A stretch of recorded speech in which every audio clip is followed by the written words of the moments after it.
Jadi kalau ada orang menampakkan kebal, tusuk-tusuk, walaupun itu komandan inti yang garang, yang bengas, bacakan Al-Quran. Begitu dia tusuk-tusukkan pisau ke perutnya, langsung takbir, Allahu Akbar, komandan. Bacakan Al-Fatihah, bacakan ayat kursi, tembus itu perutnya, putus itu tangannya. Akan berhamburan dia di situ. Thank you. STA TV, media syiar Islam. Semua para pemakai jimat adalah para pengecut, para penakut, orang yang gelisah hidupnya, nggak tenang bawaannya, dan ya, orang yang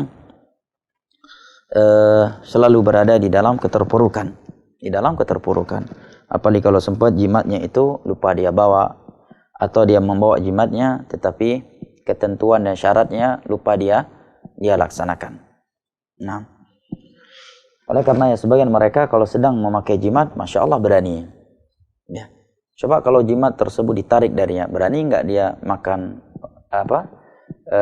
beling? Berani nggak dia menusukkan pisau ke perutnya? Pasti nggak berani. Nah, coba cari kira-kira apa jimat di tubuhnya itu.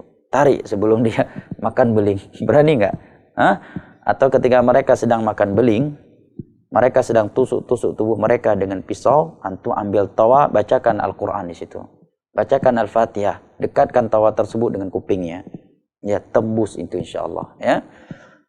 Atau ya ditusuk ya dan mengucapkan bismillah atau bertakbir atau berzikir kepada Allah Jalla wa Ala seperti yang dilakukan oleh sebagian salaf di masa dahulu, di mana ada orang yang memperlihatkan dirinya itu kebal.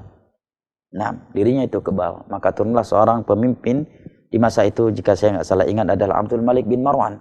Dia langsung mengambil pisau dan memenggal leher dukun tersebut, orang yang mengatakan dirinya itu kebal, dengan mengucapkan bismillah, Allahu Akbar, maka putuslah lehernya. Nah, jadi jangan takut ya kalau ada orang memperlihatkan ente punya komandan misalkan. Ente punya pimpinan ya, dia ambil pisau, dia panggil anak-anak buahnya, bawahannya, kemudian dia tusuk-tusukkan pisaunya ke tangannya. Biar bawa anak-anak buahnya itu jadi takut. Wih, sakti ini komandan kita. Sakti apaan kalau dia nggak sholat? Kalaupun dia sholat, itu nggak mungkin juga. Abu Bakar ahli sholat, ahli puasa, tapi nggak sakti. Rasulullah sendiri nggak sakti. Gigi taring beliau terpatahkan dalam perang Uhud. Pipi beliau yang begitu mulia, ya, terpecahkan, terluka di dalam perang Uhud. Kalau ada ente punya komandan, punya pimpinan, yang guru yang seperti itu dia perlihatkan, ya, langsung takbir. Begitu dia tusuk langsung Allahu Akbar, langsung putus tangannya, ya. Ketika dia tusuk-tusuk perutnya untuk menakuti anak bawahannya, langsung takbir Allahu Akbar.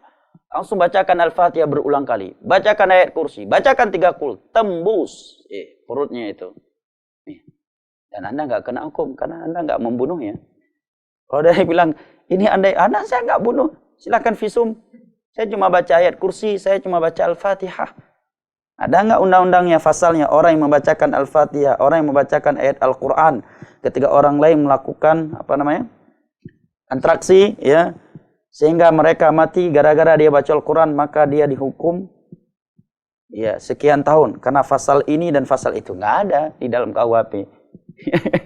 Jadi kalau ada orang menampakkan kebal, tusuk-tusuk, walaupun itu komandan inti, yang garang, yang bengas, bacakan Al-Quran.